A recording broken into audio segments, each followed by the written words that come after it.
I'm going to read you the section from my new book about the pending economic crisis that's already upon us, right? The first phase was 2008-2009, but it's still not resolved. I'm going to read it to you. This is a section from my new book, City Builders and Vandals in Our Age. If you haven't ordered a copy, you really ought to get a copy. It's getting great reviews. I was on, Sirius XM talking about it. Great interview.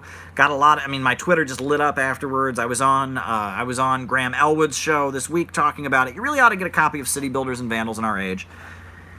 But anyhow, I'm going to read you a section from my book, City Builders and Vandals in Our Age, and I'm going to read slower. I know I have a tendency to talk very fast when I'm reading, so I'm going to try to read slower, and I'm going to read to you this section that will answer the question that Prometheus is asking about the economic crisis.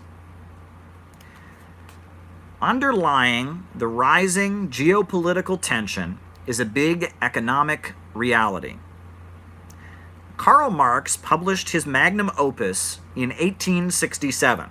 It was a very lengthy work of economic research called Capital. The text was intended as Volume 1, with other volumes published after his death.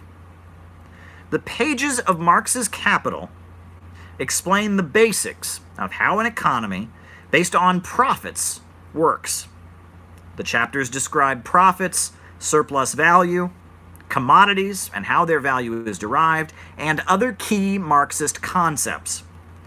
The climax is chapter 25, when Marx describes the general law of capitalist accumulation. Marx describes how the capitalist is constantly looking to expand profits so that these profits can be reinvested into expanding production and making greater profits to be invested once again. In the process of doing this, the capitalist aims to drive wages down in order to maximize profits. The capitalist is also looking to hire as few workers as possible, further reducing costs and eliminating jobs with technology. The result of what Marx described as workers competing with machines is a growing, quote, reserve army of labor, i.e. unemployed workers whose labor is not being exploited for profits. Marx referred to the ever-growing mass of unemployed workers as the reserve army of labor because the more people that are unemployed, the lower the wages, as competition for jobs is more intensified. As Marx had explained in his earlier book, The Poverty of Philosophy, quote, "From the day to day, it thus becomes clearer that the production relations in which the bourgeoisie moves have not a simple, uniform character, but a dual character. That in the self-same relations in which wealth is produced, poverty is produced also. That in the self-same relations in which there is development of productive forces, there is also a force producing repression. That in the relations, that their relations produce bourgeois wealth, i.e. wealth of the bourgeois class, only by continually annihilating the wealth of individual members of this class, and by producing an ever-growing proletariat." The great physicist Albert Einstein was deeply inspired by Marx's explanation of the problems of capitalist economics. This is Albert Einstein, folks, right? Apparently, I've heard so many libertarians, this is not in the text, I'm editorializing here. A lot of libertarians say things like, oh, all Marxists are stupid. Oh, anyone who believes in Marxism is stupid. Well, Albert Einstein was stupid, right? I guess, right? This is Albert Einstein reiterated Marx's concepts in his own words in an essay in 1949 published called Why Socialism? Explaining Marx's analysis, Einstein wrote, "Production is carried out for profits, not for use. There is no provision that those able and willing to work will always be in a position to find employment. An army of unemployed always exists. The worker is constantly in fear of losing his job. Since unemployed and poorly paid workers do not provide a profitable market, The production of consumer goods is restricted, and great hardship is the consequence. Technological progress frequently results in more unemployment rather than in easing the burden of work for all. The profit motive, in conjunction with competition among capitalists, is responsible for an instability in the accumulation and utilization of capital, which leads to increasingly severe depressions. Unlimited competition leads to a huge waste of labor and to that crippling of social consciousness of individuals. In systems of the past, people became hungry due to food shortages. Only under the system of production for profit do people become hungry because too much food exists. In systems of the past, people were homeless due to shortages of housing. But in the aftermath of the 2008 financial crisis, spurred by the bursting of the housing bubble, millions of Americans lost their homes, and many even became homeless because too much housing existed, while the ability of the public to purchase it had vastly decreased. A famous dialogue between a recently unemployed Polish coal miner and his son, published in 1930, illustrates the problem of capitalist production. "Father, why don't we light the stove? I am cold." "We don't have any coal, son." "And why haven't we got any coal?" "Because there is too much coal." The problem of overproduction, poverty amidst plenty, is the built-in failure of the capitalist system. It is something that endless efforts by capitalist governments, central bankers, fiat money printers, and others have never been able to resolve. As long as the means of production function simply as preliminary transformation into capital, growth will be restricted and cyclical crises will prevail. However, the situation currently facing the global economy is of a distinctly different character. Artificial intelligence has taken the automation of labor to a new level, unforeseen by Marx in 1867. In the modern era, the worker is not seeing his wages driven down by technology, and technology is not erasing a skilled trade or an industrial position here and there.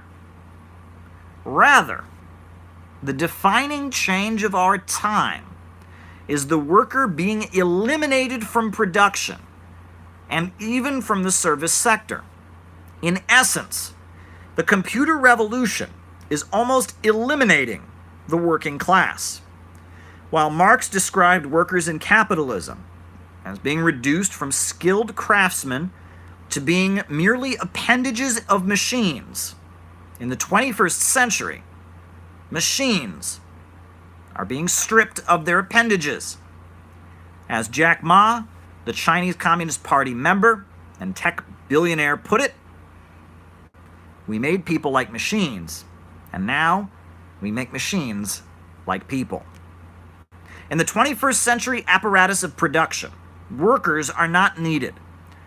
Assembly line factory workers are being relegated to history books.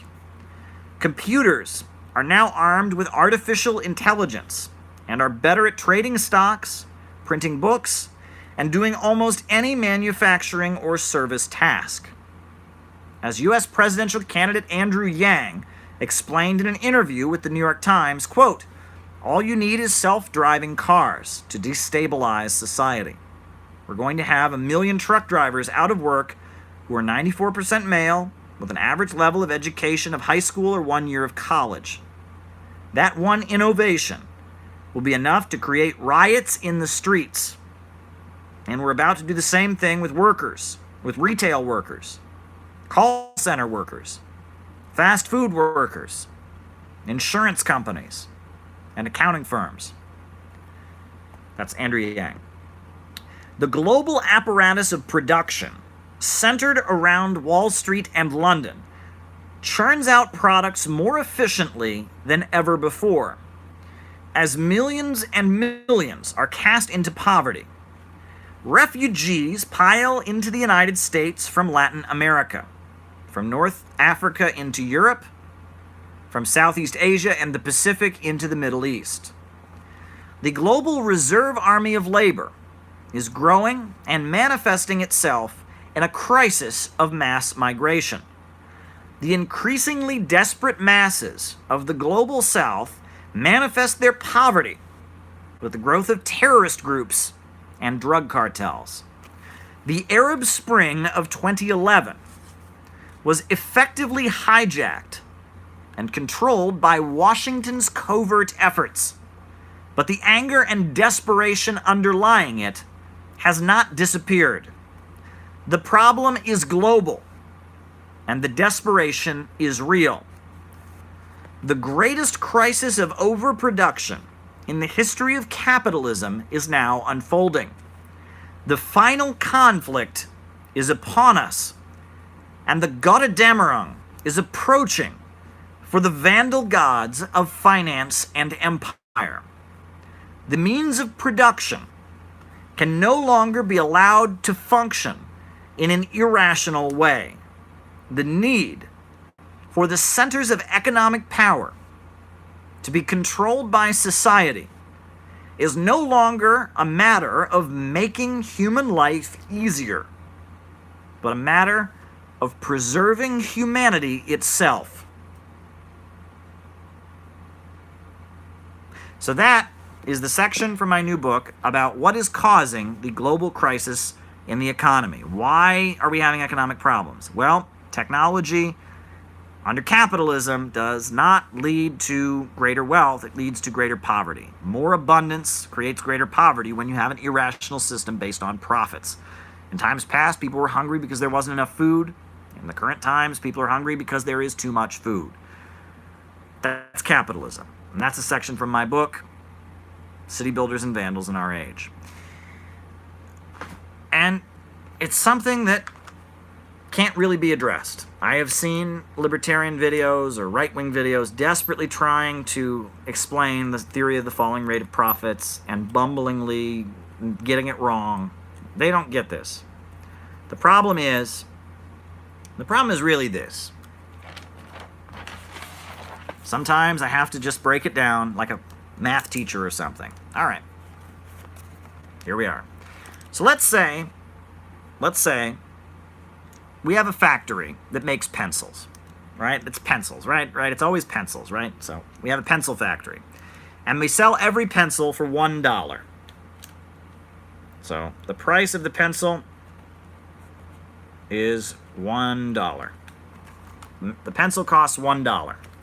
Let's say the materials for the pencil cost a quarter. The materials for the pencil cost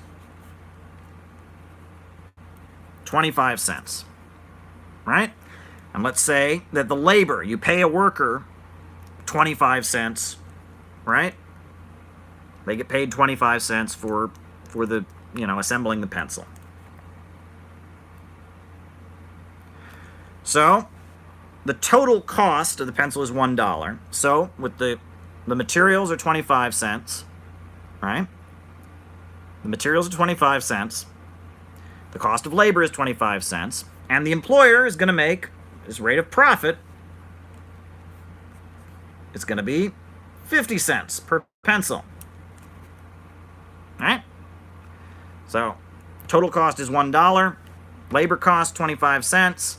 The material cost 25 cents.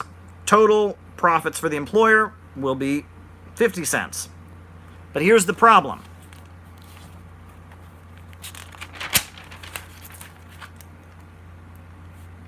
$0.25 is not equal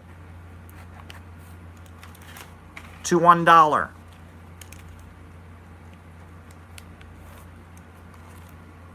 $0.25 is not equal to $1. That pencil costs $1.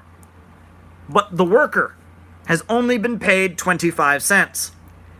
And with 25 cents, the worker can never buy the pencil.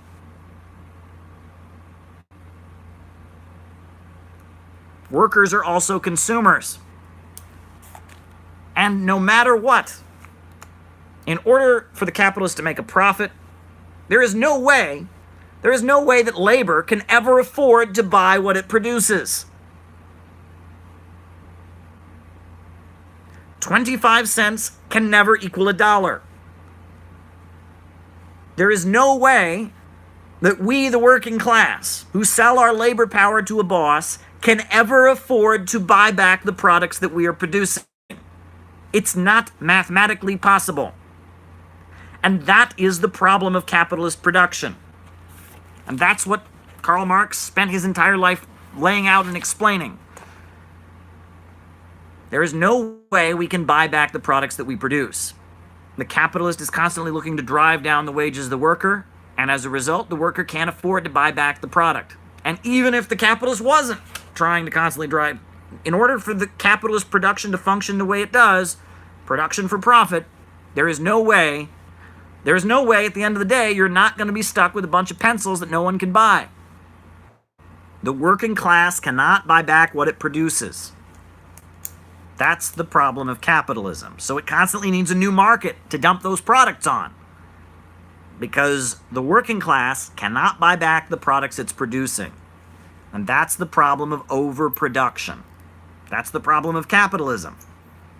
The working class can never buy back the products it produces.